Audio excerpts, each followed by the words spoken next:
Olá, bem-vindo a mais uma aula onde eu vou apresentar um conjunto de estratégias e abordar alguns conceitos que irão ajudá-lo a superar o passado, caso você necessite. Você não pode fugir do seu passado, por isso deixo uma sugestão: inspire-se nele. O nosso passado inevitavelmente comporta coisas boas e outras menos boas. No entanto, se na nossa história de vida alguns acontecimentos deixaram marcas profundas que nos atrapalham e nos inundam recorrentemente com memórias de acontecimentos que consideramos traumáticas, isso pode ser penoso. Pode levar-nos a construir uma imagem de nós mesmos fortemente influenciada negativamente e com isso vivermos à sombra do passado, preso a ele, reduzido a ele. Para aqueles que viveram acontecimentos dolorosos, erguer-se acima disso é um desafio de vida. Vejamos um exemplo que traduz uma grande riqueza de entendimento e igualmente de eficácia terapêutica, expressa no documentário de 2007 intitulado War Dance, em que uma criança ugandesa de 14 anos de nome Dominique declara o seguinte: no meu coração, eu sou mais do que um filho da guerra. Eu sou talentoso, eu sou um músico, eu sou a Collie, eu sou o futuro da nossa tribo. Perante estes acontecimentos de grande impacto negativo na vida de muitas pessoas, certamente uma frase ecoa nas suas cabeças.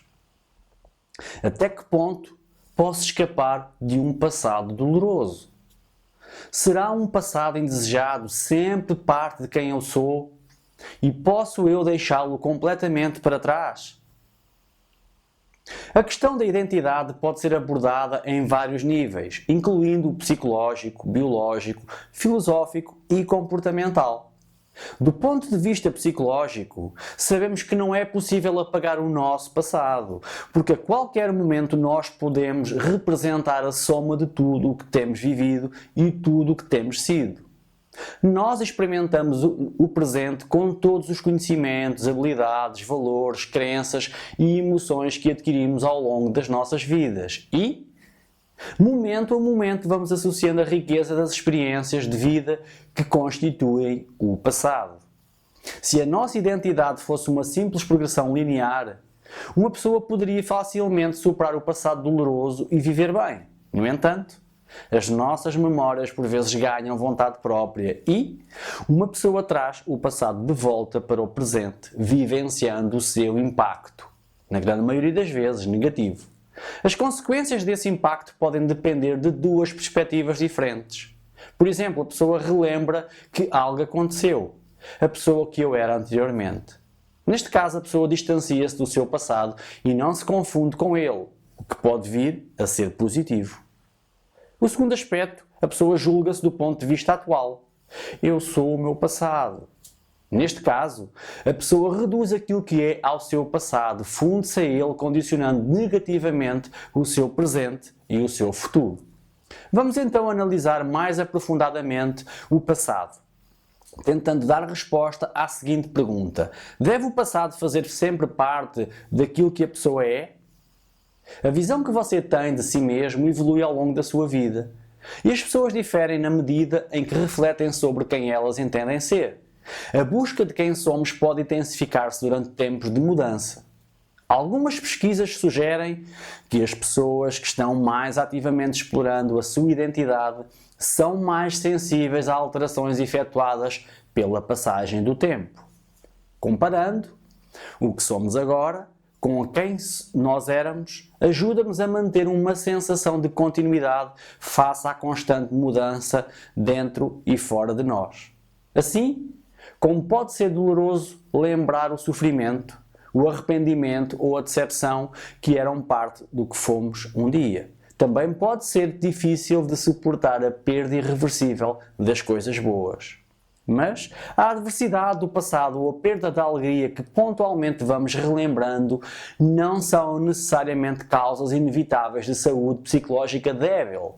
Tentativas de negar, apagar ou escapar das falhas do passado levam-nos a reconhecer que toda a experiência contribui para aquilo que nos tornamos. A forma como processamos o bom e o mau e a forma como nos percepcionamos positivamente ou negativamente é importante na manutenção do bem-estar. Sobreviver à desgraça ou a maus tratos, aprender com os erros e incorporar o bem que já tivemos são oportunidades para crescer para além do nosso passado, mantendo o fio condutor que constitui o indivíduo único que somos. Em psicologia, este processo chama-se de crescimento pós-traumático. Ao conseguirmos fazer o exercício mental de percebermos que nós não somos apenas aquilo que nos aconteceu no passado, que nós não somos os nossos traumas, erros, mágoas, angústias, tornamos-nos mais do que a soma dos nossos acontecimentos passados. Por exemplo, não somos mais a vítima de bullying na infância. Não somos mais a criança molestada. Nós somos mais do que a pessoa que éramos no passado. Ainda que essas experiências continuem a ser parte de quem nós somos. Eu deixo uma dica. Mais importante do que escapar ao nosso passado é poder tornarmos-nos mais experientes e mais enriquecidos por causa disso. As memórias do nosso passado podem despertar uma mistura de emoções. As lembranças são muitas das vezes acompanhadas por sentimentos de nostalgia, um sentimento agridoce da alegria de reviver o passado, apesar da dor da perda. As pessoas que mais facilmente sentem nostalgia do seu passado têm um maior apreço pela forma como as experiências se foram entrelaçando no seu desenvolvimento pessoal. Esta reflexão permite que uma pessoa encontre significado construtivo em aspectos indesejáveis do passado e facilita a ressignificação das experiências difíceis, descobrindo algo de valor num processo de reavaliação positiva. Vamos agora analisar a seguinte afirmação: somos mais do que aquilo que fomos. Ao não deixarmos que a nossa identidade seja definida pelos outros, mas reconhecendo como os outros ajudaram a moldar o que somos, é uma forma de integrar os aspectos do passado sem deixar que ultrapassem o presente. Ganhar consciência sobre o impacto que outras pessoas tiveram em nós permite que também fiquemos cientes do papel que desempenhamos e continuamos a desempenhar na vida dos outros. Por exemplo, um pai, ao reconhecer o impacto de como foi criado, pode fazer escolhas sábias na parentalidade dos seus próprios filhos. A capacidade que cada pessoa tem para analisar o seu passado e, com isso, conseguir perspectivar uma motivação construtiva e de mais-valia face ao futuro, permite impulsionar a superação de um passado conturbado. A conexão com os outros ajuda a manter-nos ligados no presente, procurando estabilidade e o entendimento de que algumas coisas permanecem, apesar da passagem do tempo e da perda de pessoas, coisas, status ou juventude. Um sentimento de pertença e de perspectiva de futuro pode restaurar um senso de significado, valor e propósito, se uma pessoa quer escapar de um passado doloroso ou tem desejo de resgatar a sua felicidade. Dar suporte a outras pessoas que estejam a passar por momentos difíceis pode funcionar como um amaciador do passado e fazer passar a mensagem de que nós tornamo-nos em mais do que aquilo que fomos. Está lembrado da criança ugandesa que falei no início? Vejamos o que podemos aprender com ele. Ao participar de seu grupo de dança na escola, Dominique veio a entender que, apesar de tudo, ele nunca tinha sido vítima de uma guerra, mas que ele é mais do que um filho da guerra. A construção de uma identidade maior do que o seu passado permitiu-lhe encarar o futuro com confiança e esperança. Agora importa abordarmos uma outra questão. Onde é que existe o passado? De certa forma, o passado não existe. Bem, pelo menos não existe enquanto fatos. Existe sim enquanto percepção da ideia que temos daquilo que nos aconteceu e como vivemos essa experiência passada. Este é um bom princípio para podermos viajar até ao nosso passado e alterar a percepção que temos dele, a nosso favor. Importa dizer que não podemos mexer nos acontecimentos em si, mas sim na ideia que temos acerca deles. e, consequentemente, da nossa percepção registada na altura dos acontecimentos. Podemos dizer que o nosso passado está relacionado com a forma como percepcionamos a nossa experiência. Os eventos do passado não existem em nenhum outro lugar a não ser nas nossas memórias, que dão origem aos sentimentos e pensamentos que temos sobre eles. Por si só, é claro, os eventos são neutros. Nós colocamos juízos sobre os eventos com base na forma como eles nos afetaram, tornando bons julgamentos sobre as coisas que nos beneficiaram e julgamentos ruins sobre as coisas que nos prejudicaram. São os sentimentos que resultam desses julgamentos que permanecem connosco, não os próprios acontecimentos. E embora nós não possamos mudar as nossas memórias dos eventos, podemos mudar a percepção que temos deles, reestruturando e alterando uma ideia traumática para um enquadramento facilitador e benéfico. Você deve reter o seguinte: de fato, podemos mudar o passado da única maneira que importa, não alterando o que realmente aconteceu, mas mudando o significado do que aconteceu e, portanto, podendo libertar-se das angústias do passado e dos sentimentos daí resultantes. Proponho-lhe que faça um exercício comigo. É um exercício imaginário. Na verdade, é uma viagem imaginária ao passado para mudar o significado do mesmo. Entre na sua máquina do tempo, aceda à sua memória, acione a sua consciência, ligue os seus sentimentos e ative a sua percepção. A viagem vai começar. Remeta-se para um acontecimento passado que lhe causa angústia. Perceba em que estado se encontra. Talvez seja de incapacidade, de vitimização com sentimentos negativos, dor emocional. Pode até fazê-lo sentir-se desesperançado, humilhado, com sentimentos de culpa.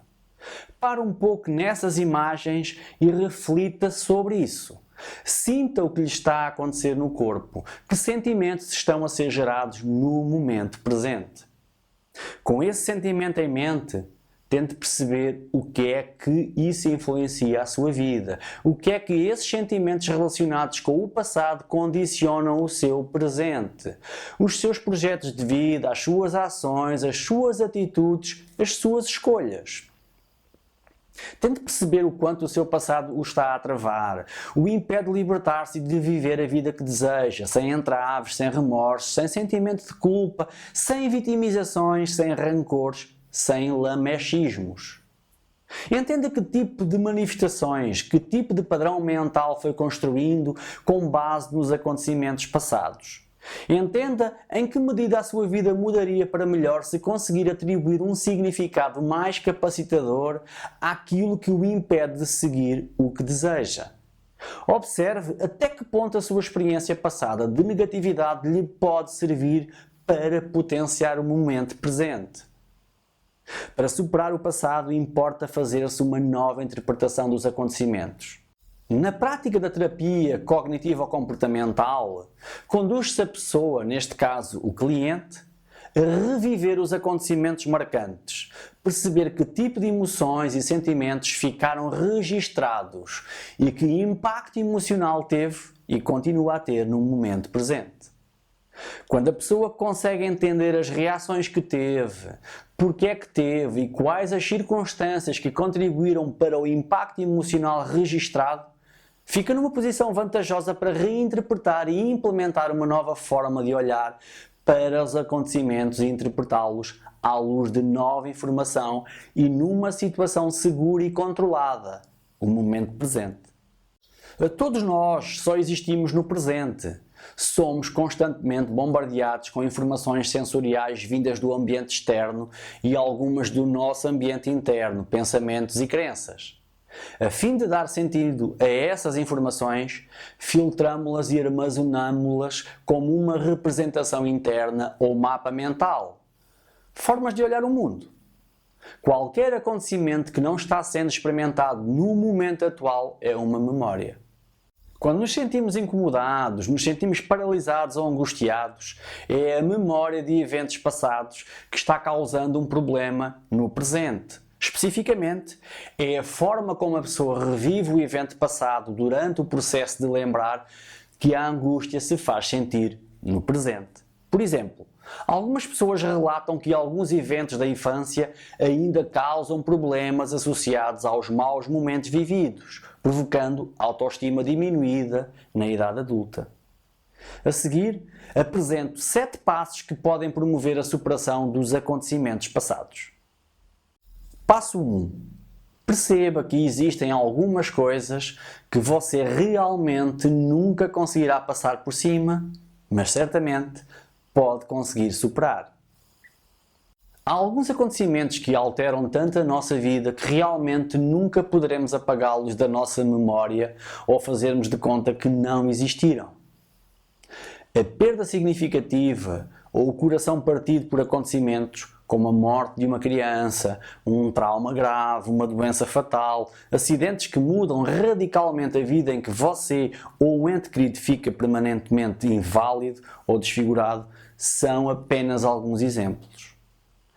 Quanto mais trágico for o prejuízo ou perda, mais somos desafiados a erguer-nos acima dos acontecimentos. Quanto mais somos pressionados ao crescimento pós-traumático, mais precisamos procurar apoio e ajuda para continuar.